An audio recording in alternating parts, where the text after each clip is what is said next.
Up next is a panel discussion on leading a hybrid workforce, rooting for an exceptional EX.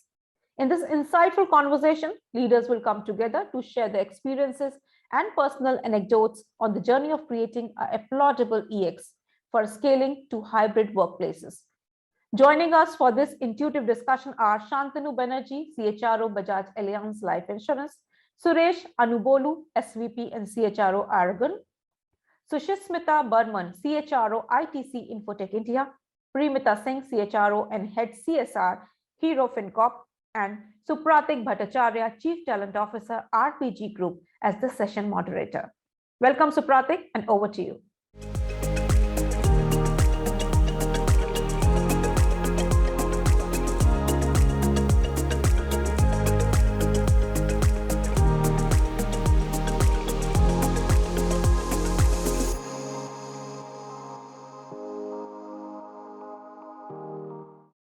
Hello, ladies and gentlemen. On behalf of this panel here today, I must tell you that we are very happy to be here. Employers are ready to get their people back to their offices. Employees are not sure. The disconnect is deeper than most organizations are ready to believe in. And across the world, we are seeing its effect in terms of disengagement and a huge spike in attrition, now being talked about as the Great Resignation. Hence, perhaps, the reason why this topic assumes its significance. I was speaking with a friend of mine from one of the consulting organizations, and he was of the opinion that it is not often that we get to reimagine how we work. People went from the fields to the factories in the 1800s when the Industrial Revolution came in. World War II brought women into the workforce. In the 1990s, emails drove a rapid increase in productivity and the speed of decision-making. In fact, this went on to drive the digital innovation that we are in today.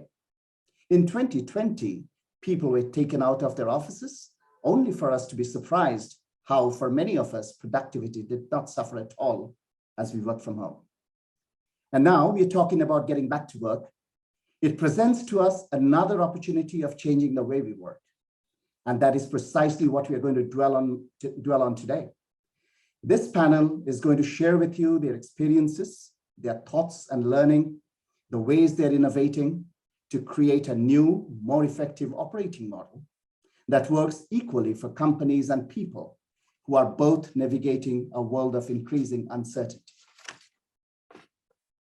Now, ladies and gentlemen, contextually, it has been quite different for different industries. I work for a group which has interests in industrial, IT, and also healthcare.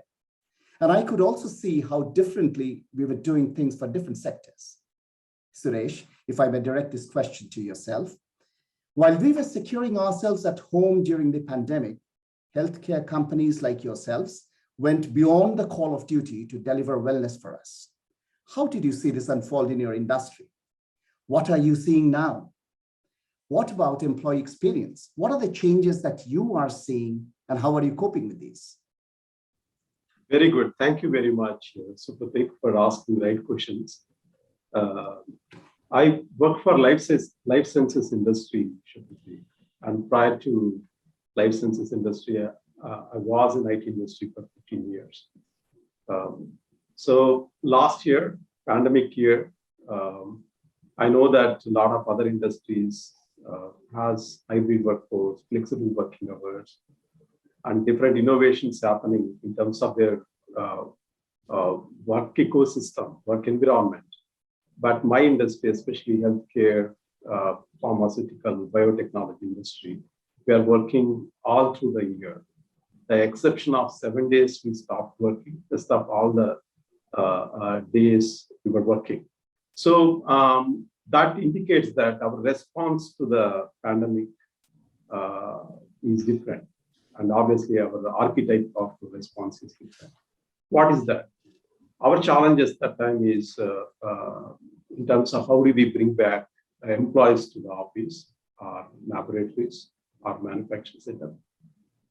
How do we create hygiene work environment so that they are confident of working to offices and create a theme like working at offices is much safer than being at home, that kind of a thing we ran it. And the biggest challenge we are going through the pandemic also create a lot of business revenue growth for us. And our ability to supply talent during that time is very, very difficult because employees don't want to come. So we innovated many processes or practices to ensure that we supply that adequate talent during that time. At the same time, we create a work environment so that employees are safe to come to office. So what it means by that? No, so our workforce is 90% of our workforce need to come to office.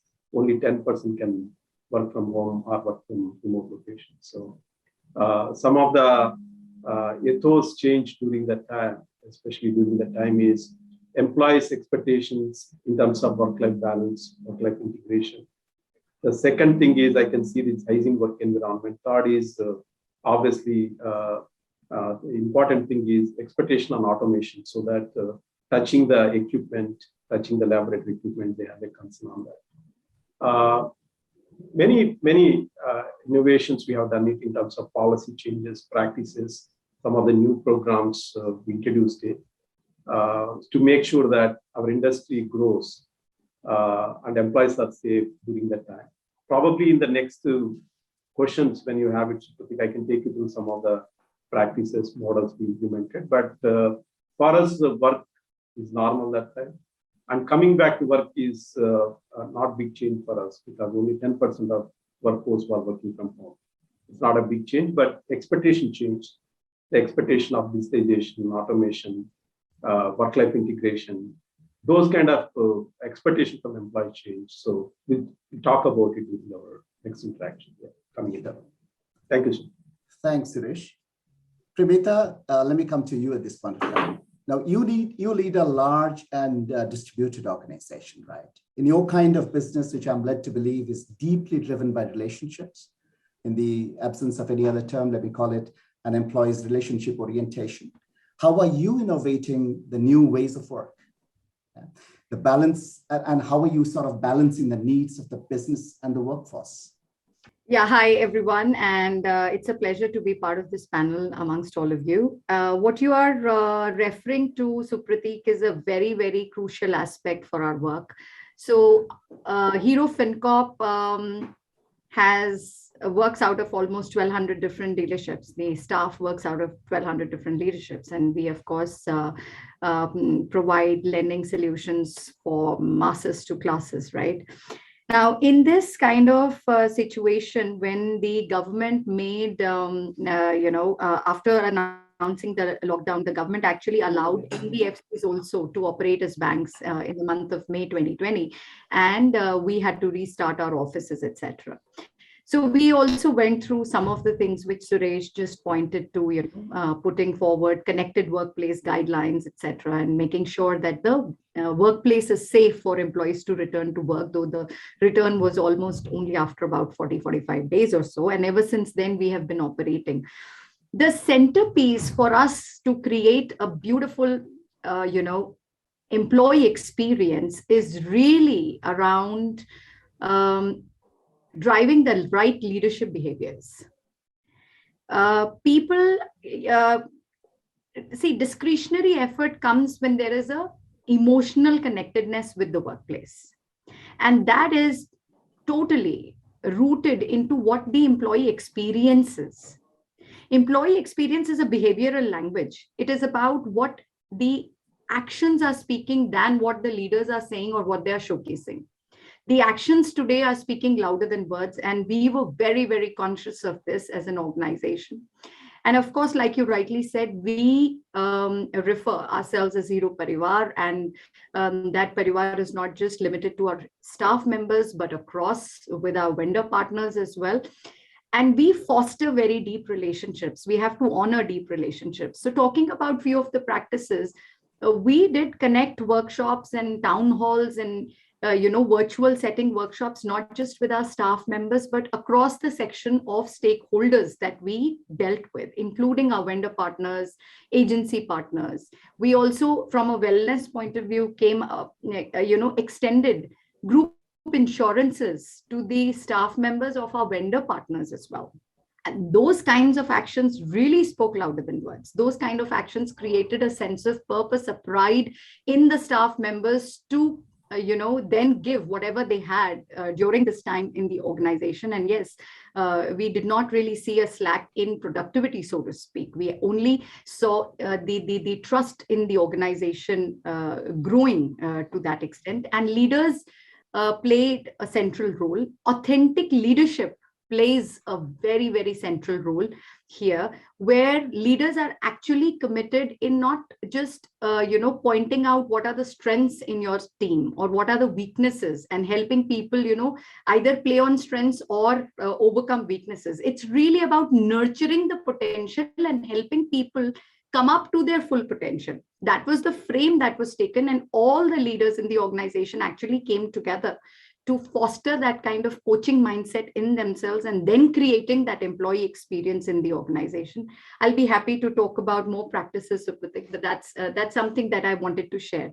Also, at the bottom of it was the thinking that if we are, to bring empathy in workplace, you have to lower the stress and anxiety in the employees.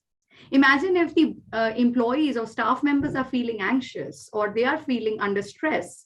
How would they be empathetic towards the customers or towards their colleagues, or we expect them to deliver their best? So for empathy to come alive at workplace, these things were important, and a lot of emphasis was made on wellness as well, right from co-creating solutions, hearing out, listening, co-creating solutions with the staff members, and providing them every avenue for well-being. And I'll be very happy to talk about more on well-being as we move along. But that really created employee experience for Hero FinCorp. So Pratik. This is phenomenal. Thank you so much for sharing, Pramita. A very interesting thing that I also wanted to just bring it to your notice that, we've been trying to build a coaching engine, almost like a number of coaches within the organization for quite a few years within the RPG group, in different organizations of RPG. And while that has been built, it was like never before this came into use in the last couple of months than ever before. There's been enormous amount of conversations that every people manager, we are having with every people manager in terms of empathy. You talked about empathy in terms of changing perspectives. And that's something that we are seeing enormously helping us. Shantanu, you come from a very similar organizational space like Pramita's, right? Do you have anything to add into this topic? Yeah, as Pramita very aptly said, that empathy was one of the core pillars which was holding on to this, I would say, human belief in the time of extreme crisis. The other pillar which was holding on to that belief was innovation. And I was very, very happy to see the re-emergence of innovation as the hero. So picture तो चल रहा था, but picture में बहुत सारा hero था और innovation कहीं ना side actor बन गया था. So I was extremely, extremely happy to see innovation at every front re-emerging as a very, very critical mindset, which is required to overcome the great pandemic. On the tech side, there was numerous innovations. So a sector like insurance, which was completely physical, it had grown up and become phygital. But the entire transformation from physical to phygital to digital, I think no CTO can claim credit for that. It is Mr. COVID who did that. Technology like screen sharing actually revolutionized the entire customer onboarding. So for example, we at Bajaj Allianz Life, the organization I work for, we came up with a solution called Smart Assist, which completely recreated or reimagined the way customers are onboarded through the method of screen sharing. I got inspired. And I said that if customers can be onboarded, why not employees through the screen sharing methodology? And at this point of time, we are integrating that methodology with my HRMS. It will sit on top of my HRMS. And all the employees we normally recruit about 1,000 odd employees every month. We add about 1,000 odd employees every month. Sometimes it is 1,500 also. I know Shuchismita does maybe 10 times of that. But how can we make that experience more enriching through use of tech and innovation?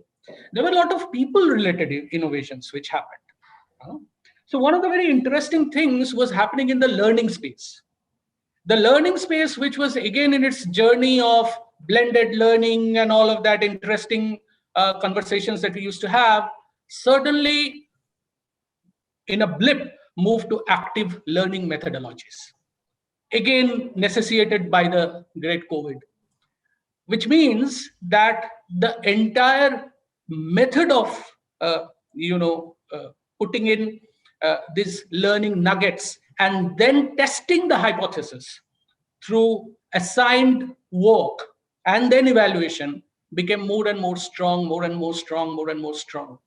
I think some of the companies which did great business in this period, you may want to do some checks, are the LXP platforms, the learning experience platforms.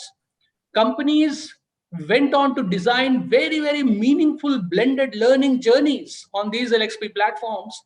And most of the learning of organizations, whether in the physical or phygital or the digital space, I'm talking about products, have largely transited to digital learning as I'm speaking to you. In business, this great tragedy created opportunities which were previously unheard of. So for example, in BALIC, we started a work from home channel only with women who wanted to make a second career. We have been speaking about this for a long time, but what could make this come to life was the COVID one. And it's a fledgling business for us now. It's 1.5 years old, and touchwood, it is doing extremely, extremely well. You would be very surprised to hear that we are selling an insurance product with no physical connect in that channel. And the one which I think transformed completely is the employee experience and engagement. That went through a complete transformation, and there are speakers before me and after me who are going to talk about that, so I'll not take much of time. So more or less, if I can say that these 4 areas, tech, people, business, and employee experience, innovation came in as a major pillar or force along with empathy to recreate the experience. Great. Thank you, Shantanu. Suchishmita, let me direct this to you. We're talking about return to work, right? Now, whose choice is it anyway? What do you think? What role has HR got to play in this whole decision? How do you propose to create that fine balance between hybrid work and productivity? Because that's prime, right? What are your thoughts on this, Suchishmita? First of all, thank you so much for having me. And this always provides such a great opportunity to listen to everybody and be able to really take back to say what is really working, because some of these become validation and reflection points as well. So I think the first part of what you asked, Supratik, I think first of all, it stems from the fact, whose business is it? Why does an organization really exist, right? Which is true for irrespective of which sector we come from. And that's where it's really about the customer centricity of the customers we serve. And that's where the pandemic possibly became a catalyst for us. And we have been talking about innovation to think differently and focus on the core. What do you really want as an outcome? And in an IT services organization, your assets are really your people and what you deliver to your clients. And as a result, when you talk about this, it forced a conversation from the business and clients to be able to say, what do you really want from these individuals? And that is where HR actually started playing. And I see it's not a new thing, but it possibly accentuated or augmented HR's role to be enablers, to be able to keep focusing on the right decision points, which is about, and we have been talking about employee experience, productivity, all of that. So as a result, I think the choice is that of the client and the business, what makes sense. How do you continue to sustain, correct? And I think HR's responsibility is to be able to possibly think about options that will possibly impact. And I'll give you an example. So for example, when pandemic first started, in our organization, and which is true across sectors as well, we didn't know whether we could take a decision on giving increments or even bonus payouts because we didn't know what is going to be the predictability, correct? We didn't know, for example, questions were being asked, which was the first wave. Do you think it's going to happen? Or, for example, will people be able to come back to work? HR didn't have that answer. But essentially being able to, what we did is we used technology first to find out where were people across India. And we used technology to be able to really find out, even if somebody's base location was in Bangalore, actually 80% of the people were outside Bangalore. Now, in that situation, if second wave had to hit, correct, getting them into Bangalore is not an answer. The question is, do they have medical facilities or the ability of insurance and the other network hospitals to take care of them? So what I'm essentially saying is HR's role is more about really understanding why a business decision is being taken and what is going to be the impact of the decision on people and ancillary processes, practices, procedures, and having alternate game plans, being able to experiment with small things, pilot it, because this is not going to be a time where you're going to be able to roll out everything at one go. You'll make mistakes, but having the ears and eyes to be able to involve employees, the leaders, understanding, saying, for example, even if there is one use case of an anomaly, is it going to become a trend? Being able to use technology, the HR community, and the larger organization ecosystem to be able to come in together is going to be HR's role. The other element is to be able to really take a step back on how the decision-making process happens in an organization. And that's what we learned too. Leaders who are used, and it is not a one size fits all. And HR's ability to be able to, we talked about coaching, we talked about leadership engagement. In my mind, being able to really understand what assumptions that is actually being used at this time. How do you necessarily make a decision-making process to focus on engagement and collaboration and create a line of sight so that it doesn't impact your attrition, so that you are able to attract the right people, so that people are speaking the same language? Those elements are going to be the responsibility of HR. Now, that's great, Suchishmita, but that prompts me to ask you another question. And it's just an extension to that. To all of this, to achieve all of this, do you see any of your company policies changing or tending to change in any way? Absolutely, yes, I would say, and it is like a 70-30, but we are reviewing all of our policies to say it is not so much as work from home, but in a hybrid work environment. And here is the interesting part, right? If you really look at sales jobs, be it in India or abroad, they were not necessarily focused in office, right? They used to work, and they still work in a client environment, possibly 4 days a week, and necessarily come back to an office environment maybe 1 day a week. So as a result, being able to review each of the policies in the context of what roles, what is it that you're changing as an expectation as a result of this is what we are going through. I'll give you another example. Simple things like WASH compliance, correct? Now we already have e-learning modules.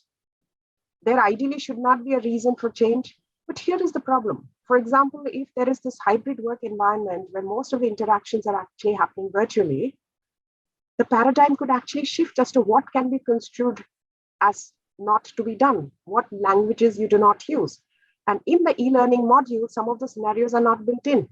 So we are going into like a double click deep dive situations in each of the policies and context to say what needs to change, what needs to be integrated so that you are necessarily taking care of it in a much more inclusive manner. So we are taking policy by policy. The same thing for performance management, right? The process necessarily is a long process. The process doesn't change, but how you drive the outcome, what behaviors you want to propagate as a result of that. Same thing for R&R. Those are the things that we are changing as a result of this. Thank you, Suchishmita. Let me move on to another very interesting conversation that we are hearing a lot these days. And Primita, let me come to you on this one.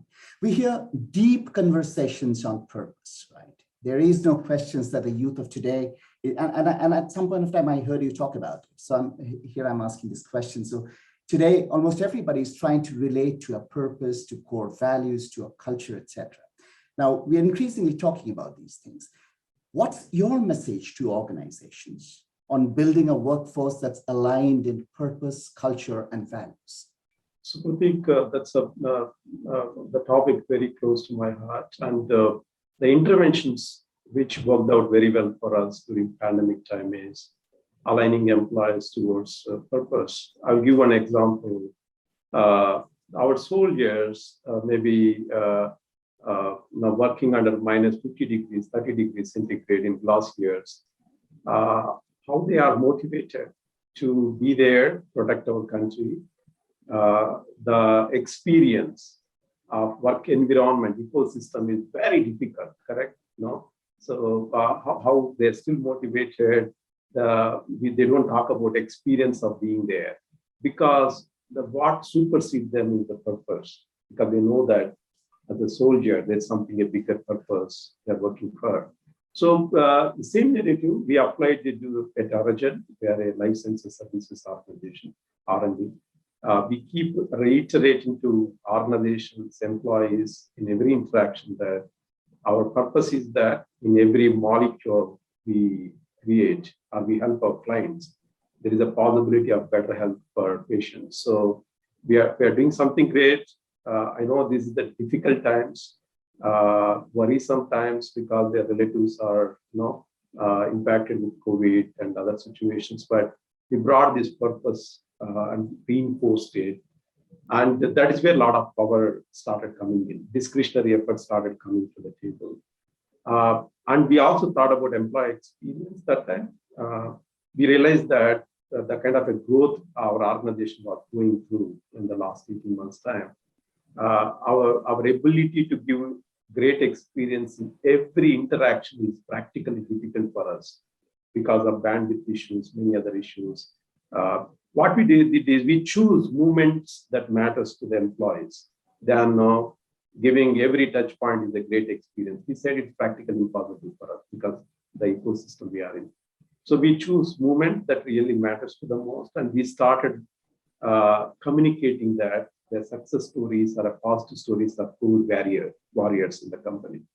Many stories, the inhibitions they have it, fears they have it, apprehensions they have it.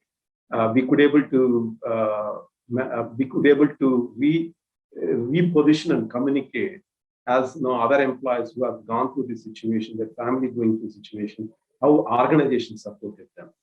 Be it taking hotels and converting to hospitals, online video conferencing, doctor support, be it COVID insurance, addition to regular insurance.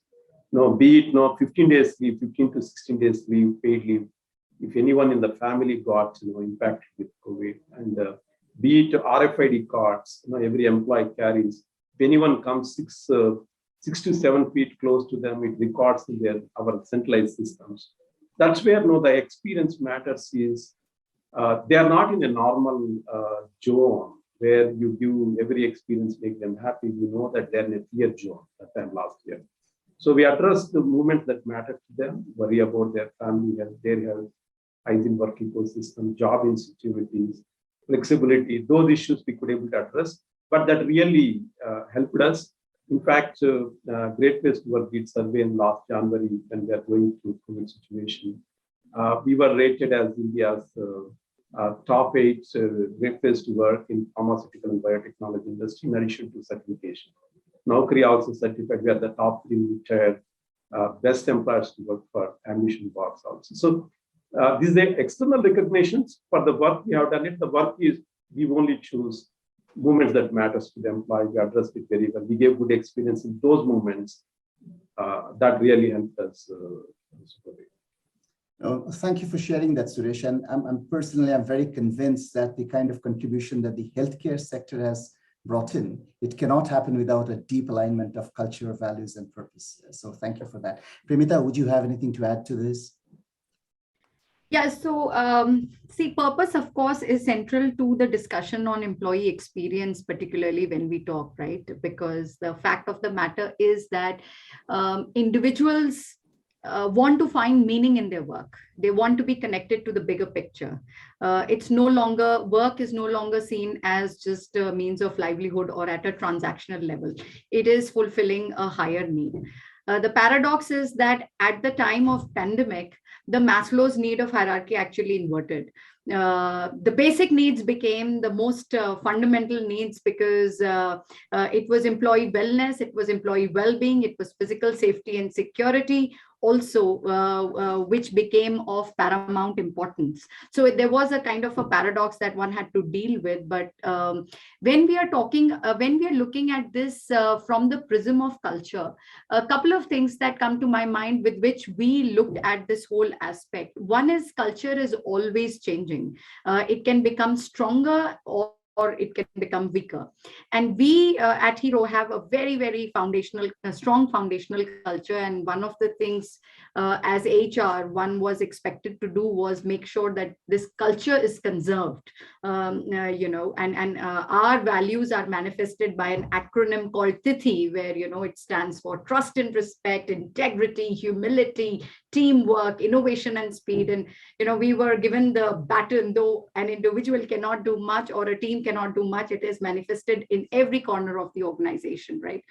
Couple of things which we thought was that, one, there is a different socioeconomic background of all employees who come to work. In a hybrid setting, it poses a very difficult challenge, right? Not everybody is equipped to have the same kind of work office settings.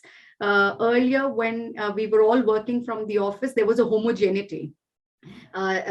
Those kinds of biases would not appear. But right now, when work entered people's homes, there is a heterogeneity. Then the personal circumstances of individuals are different. Some individuals have to take care of children and sickness at home, while others may not be. Culturally, we had to make sure that our systems and processes are factoring for fairness procedurally. And we also wanted to make sure that we somewhere cascade this at every team level, so that there is a social capital index kind of a measurement that can be done at a team level, that there is a common language of behaviors, there is a common language of values, there is a common language of do's and don'ts, which is percolated, understood, and replicated in the team, so that there is lesser anxiety. Systemically, there is fairness, there is procedural fairness, there is a sense of equity, and the differences with which different individuals come to work, and because of the hybrid workplace, the differences which are coming out on the screen do not kind of impact whether it's performance management, whether it is assumptions about quality work, etc. So talking about social capital index, what we did was we actually ran campaigns. We ran campaigns on how values will be percolated within every team. So we ran a very huge campaign called Pride, which was, pledging respect, and discipline through self-discipline and ethics. And we made sure that every team is adopting it, is demonstrating it, and is measuring it. That helped us, kind of make sure that the culture which we have nurtured over a period of time sees sustenance. So I believe that from an HR perspective, an HR practitioner's perspective, one has to see how systemically some of these things can be enabled. Suchishmita spoke about that, right? That more than ever, we had to be an enabler, a facilitator, and that too, which could be measured, which could be assessed. So some of these targets were taken upon ourselves to make sure that, we are energizing it. So those would be some of my thoughts, Supriti. No, great. Thanks for sharing, Pramita. Shantanu, I'm coming back to you. While we keep talking about these challenges of the hybrid workplace, but as we started in the beginning, we said that this is also a great opportunity for us, right? And how are you seeing this as an opportunity? Are there certain things that you started doing? You're seeing newer windows opening up. How do you see this one? So we have two cycles of planning. One cycle of planning is an annual planning, and the other cycle of planning is slightly longish. We call it long-term plan. So this time, our long-term plan's name is Amaping Flexication of BALIC. What is Amaping Flexication? AMA stands for Amazon, Ping stands for Pyongyang, and the Flex, obviously, is our favorite Netflix. So what we are trying to do now is to seize these opportunities that he was speaking about. And how we are approaching it, we know for sure that Amazon didn't start off with a vision of becoming the most digitized player in the retail market. That's probably not there. Was the vision when they started off. So was not Netflix vision. They all started off with a customer problem. They all started off with a problem where they identified some pain points of the customer and tried to resolve it through a unique, innovative methodology. So what we are trying to do, taking this opportunity of innovation that is there. See, some of the biggest myths have broken down through COVID. Let's be candid about it. This is the only way things happen. It doesn't. There are other ways, and COVID proved it. Things like, say, easy pace mein kaam hoga. This is the pace at which things will move. Organizations have become so nimble. If we were not nimble, how would we have survived? Or things like, say, a mindset like, say, there are. If you break down an organization, you will find that there is always a set of people who are more hopeful always than the others. Now that layer has significantly improved. Why? Because till yesterday we didn't know whether we will survive or not. 2 members of my family were down with COVID, and my father was down with very bad COVID. So I never knew that he will survive. My daughter was down with COVID. So a large section of the population of the country and obviously the company has become more hopeful. Now we need to harness this hope that is certainly there, because ये भी एक time के लिए ही रहेगा. उसके बाद again the energy levels and the hope will fall. So Amaping Flexication is our way of harnessing that hope and quickly channelizing it into opportunities in each areas of employee and customer experience. So a lot of work is happening on that space. Phenomenal. Now, for example, when I talked about opportunities, I was thinking in terms of, now, for example, we got a company called ZSAR Technologies, right? It's an IT services company. One of the things that we started doing is, we thought this was a great opportunity because we put in place a work from anywhere model. And based on that model, we are now started to go to tier 3, tier 4 kind of cities where we are picking up engineering talents from there who would otherwise not move to locations like Bangalore, Hyderabad, Pune. So we're getting them to work from there itself. So we thought this was a great opportunity to get them into our workforce. Likewise, it could probably happen for returning mothers. I don't know, I'm just asking, do you see any of those kind of things happening in your sector? So I think one of the areas where most of my colleagues are facing huge attrition and huge challenge is artificial intelligence and machine learning, AI and ML. These professionals and data science, particularly these professionals, are very hard to get and harder to retain. Yes. The very fact that today that myth that person has to be in Pune to deliver, the fact that I'm not being able to constantly see that person and working on a computer just to prove that he is contributing. Those shattering of myths, Supratik, that you very, very rightly pointed out. Today, I am even having a AI/ML hub in Ranchi. And that gives me ultimate flexibility because for each candidate, there is a war which is being fought in the market, especially on these niche skills. And companies which are in the cutting edge of innovation or trying to change themselves, like us, we are trying to change ourselves from a insurance company to an insurtech company. These kind of opportunities are godsend. Great. Thanks, Shantanu. I know that all of us are probably rushing against time, but there are a couple of other very interesting topics that I wanted to cover. I just wanted to focus a little bit on behavior, Suresh, and let me allow me to pose this question to you.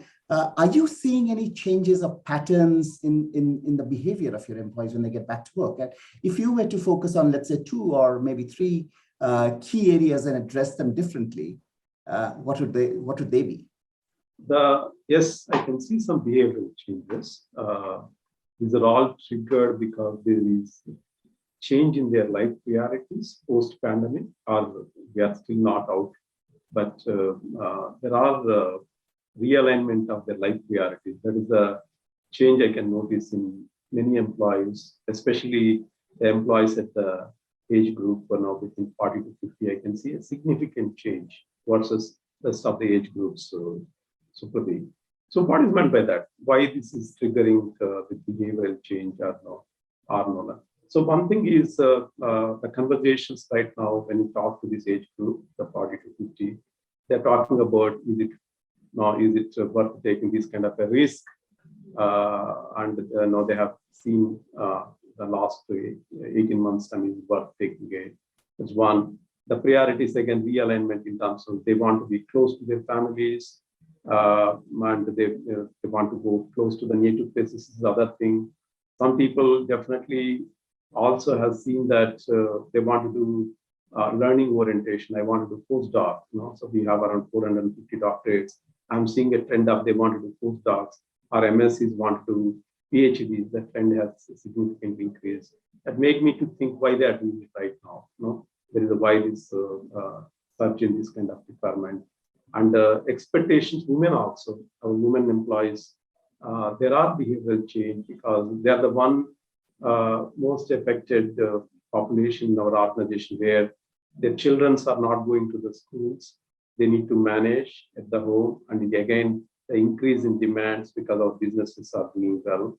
That's the other population I have seen that. So there are behavioral changes. Some definitely women employees want more flexibility to manage the current situation. What right. Going into that. And the employees at the age group of 40 to 50, not only flexibility, they want a job security with working, that adherence from the organizations in terms of. And third behavioral change I can see is like Shantanu has talked about, the big change brought by Mr. COVID, isn't it? So a lot of openness for innovation and openness for digital thinking tools. We were not allowing our HR tool mobile application to all the employees earlier. We were restricting to up to managers, but because of COVID, we allowed this mobile tool. We have HR tool for all employees. They can access from anytime, anywhere, something like that. So these are all some changes we are anticipating and we are acting on that too. Thank you for sharing, Suresh. Primita, I'm coming back to you. Now, in the older days when people used to work in offices, it was you could learn from almost anything, right? You could learn from your colleagues, you could learn from your peers, you could learn from your supervisors. Some form of learning was always flowing. Now, what can we do to sustain or probably even enhance this dissipation of knowledge or free flow of information in the era of a hybrid workforce? That's one of my very favorite subjects that you've touched upon, Supratik, which is learning and propelling learning. I am a big propender of the fact that you have to energize adults to learn, and a lot of learning happens when you bring people together. Now, because you don't have the luxury of getting people in one room under one roof physically, at least what we have taken to is we do it digitally. So the whole of last year, we are doing something called learning marathons. So we have actually created, just like you have marathons done otherwise, we have defined digital marathons on learning, and we bring people together to kind of do that. The other piece, which other co-panelists were talking as well, and we did some work. In a classroom setting, when you are with a facilitator or with a person or an expert, a lot of learning, because of it being two-way, gets done, and as we speak, we give examples in vernacular language, and we give examples, we merge, we gauge the audience, we gauge the interest level of the audience, and accordingly respond. Now, when you have created digital content, how do you do that? So that was another thing that, just to ensure that we propel learning for people from different backgrounds, different parts of the country, keep it engaging. We actually are now delivering learning content in vernacular languages, because the essence is that the content is important and not so much the medium or not so much the language. I mean, we all have an official language at work, but if the content is best understood in vernacular language, if the content is best imbibed and the interest is retained in a vernacular language, then we at least have taken to that route of doing. Additionally, of course, now whether we call it knowledge management, whether we call it digital transformation, whether we call it organizational learning, whether we call it collaboration, all of them point to the fact that, Supratik, which you raised, was how do we disseminate knowledge? So firstly, it starts with, you know, the right behaviors and the right mindset. As I was speaking earlier, I'm a big promoter of the fact that the culture and the leadership is your only sustainable differentiator in the world of today. With technology providing, you know, access to markets like no other, all other barriers of, you know, getting into a new product or, you know, being replicated by others have gone away. You do something and tomorrow it's going to get copied and it's no longer going to be your advantage. So sustainable advantage is your culture, is your leadership, and the way they energize your staff, the way they bring in execution excellence, and that even goes to the space of learning as far as I'm concerned. So the way they harness the learning and dwell learning in individuals is very important. Therefore, we have a program of internal trainer framework. We have an internal league of trainers that we do. We propel our leaders to act and behave like that. We also measure, the learning contributions. And of course, in terms of knowledge management, in terms of organizational learning, individuals have to come forward and contribute to it, actually lead by their actions in the, you know, space of learning, than just harping upon other people to do it. So I'm a big proponent of that. So this is how, Supratik, we have been doing it in our organization. Thank you, Primita. And Suchishmita, here's a question to you. And I'm now bringing the same topic of learning, but from a completely different perspective. And I think all of us, every organization has been learning so much, things that we've never done before. We've done those things in the last 1.5 years, right? How do you propose that we spread this learning in the industry amongst our colleagues? How do you think we manage this learning? There's so much happening there. There's so much that you have done that probably, you know, I could learn from, Suresh could learn from, so much that Primita has done that maybe Shantanu could learn from. How do you propose that this goes out and we form, you know, there are forums for everything, right? Today, you want to talk about anything, you know who to reach out to. What's your thoughts in terms of how do you spread what you have learned? Yeah, and that is something which has been bothering many of us when we do one-on-one connects, and I was speaking to you about that as well. So I don't have a solution. I don't have a good answer, but I think what would be important, first of all, is to be able to first think whether it is a priority. Do we believe it's a priority? And if the answer is yes, if the existing forums that we have, can we first leverage to be able to put that together, right? So for example, we see so many studies on hybrid work model, correct? But how many of us, like even this conversation, how many of us are necessarily converging those and then talking about in a structured manner, in a regular manner, and being vulnerable to be able to say, this is where we failed. So how you have human labs? We have ISAB labs, right? Why can't we have something similar of an industry network lab to be able to really do this in a structured manner and have city chapters or something like that, or have partnerships with NHRD and some of the other industry networks, right? Or say from a NASCOM already has some of these, but necessarily how do we leverage that and do it in a structured manner? Talk about the actual implementable steps is where I would say we should necessarily need to start. Otherwise, it just becomes conversations and it's lost. That's right. I fully agree with you, Suchishmita. Thank you so much. You know what? We could continue to go on and talk about many other things that could come around the topic, within the topic, but I think there is a constraint on time. We have to bring it to a closure. So let me just conclude this session here today. For the audience, if you have any questions, feel free to ask in the chat box below. And otherwise, thank you very much. I hope you had a fulfilling session. And Primita, Suchishmita, Suresh, Shantanu, thank you so very much. On behalf, I think, Sukriti, of all of us, thank you for keeping us together, because I think your role is the most important role to be able to really get the maximum out of a session like this. So thank you for that. Thank you, My pleasure. and Thank you. HR.